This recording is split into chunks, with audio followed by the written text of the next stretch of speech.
Parliament ఎన్నికల్లో వరంగల్ కాంగ్రెస్ అభ్యర్థి కడియం కావ్యను భారీ మెజార్టీతో గెలిపించాలని అంతర్జాతీయ వైశ్య ఫెడరేషన్ తెలంగాణ రాష్ట్ర అధ్యక్షుడు ఉప్పుల శ్రీనివాస్ గుప్తా అన్నారు.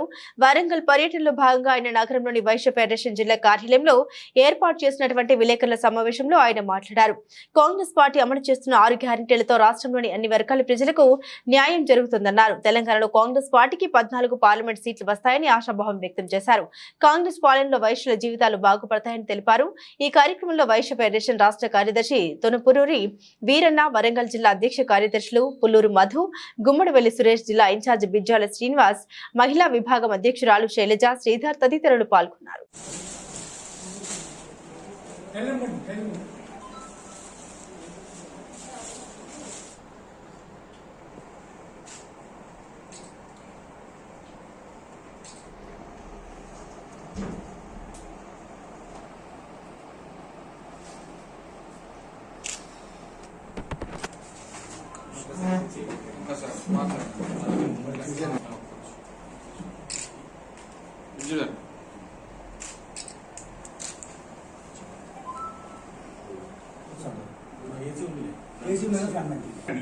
వరంగల్ పట్టణంలో అంతర్జాతీయ వైశ్య ఫెడరేషన్ వరంగల్ జిల్లా ఆఫీస్లో ప్రెస్ మీట్ ఎందుకంటే కడియం కావ్య గారిని యువ నాయకురాలు, చిన్నతనంలోనే ఒక మంచి ఎంపీ టికెట్ రేవంత్ రెడ్డి గారు ఇచ్చినందుకు రాహుల్ గాంధీకి, సోనియా గాంధీకి వాళ్ళందరి తరఫున కూడా ధన్యవాదాలు చెప్తూ, అంతర్జాతీయ వైశ్య ఫెడరేషన్ వరంగల్ జిల్లా అధ్యక్షుడు మధు గారు మరియు రాష్ట్ర ఉపాధ్యక్షుడు వీరన్న గారు, కాంగ్రెస్ పార్టీ నాయకులు, మరియు మా శైలజ గారు, శ్రీధర్ గారు, మా ఐవీఎఫ్ టీం జిల్లా సభ్యులందరికీ కూడా ధన్యవాదాలు చెప్తూ, కడియం కావ్య గారిని 1,00,000 మెజార్టీకి తగ్గకుండా గెలిపించాలని చెప్పి వరంగల్ పట్టణంలో ఉన్న వరంగల్ జిల్లాలోని వరంగల్ కాన్స్టిట్యున్సీలోని 7 కాన్స్టిట్యున్సీలలో ప్రతి ఒక్కరికి కూడా చెప్పుకుంటూ, ఇలా 6 గ్యారంటీలతో పాటు వైశ్య కార్పొరేషన్ ఎన్నో ఏళ్ల కళ 10 సంవత్సరాల నుంచి అంతర్జాతీయ వైశ్య ఫెడరేషన్ నుంచి 33 జిల్లాలలో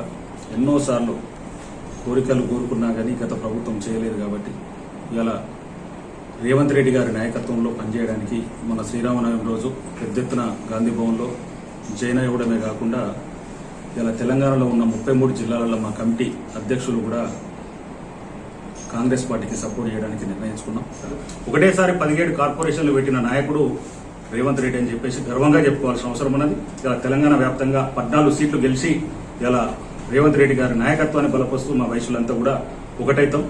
ఇంకా రాబోయే రోజులల్లో నామినేటెడ్ పదవులలో కూడా వైశ్యుల కోసం అన్ని విధాలలో అవకాశాలు ఇచ్చే విధంగా ప్రతి జిల్లాలలో కూడా వైశ్యులకు, ఎందుకంటే గ్రంథాలయ చైర్మన్ కావచ్చు, మార్కెట్ కమిటీ చైర్మన్ కావచ్చు, టెంపుల్ కమిటీ చైర్మన్ కావచ్చు, డైరెక్టర్లు కావచ్చు, ఎన్నో ఉన్నాయి. కాబట్టి అన్ని కులాలకు ఏ విధంగా ఇస్తారో వైశ్యులలో కూడా మా దాంట్లో కూడా కుల ప్రాతిపదికన చూసుకుంటే 6% పాపులేషన్ ఉంది తెలంగాణ వ్యాప్తంగా. ఆ 6% పాపులేషన్ ప్రకారం మేము రేవంత్ రెడ్డి గారిని కూడా అడిగి అందరికీ కూడా సమన్యాయం చేసే విధంగా మేము ముందుంటాం. Thank you.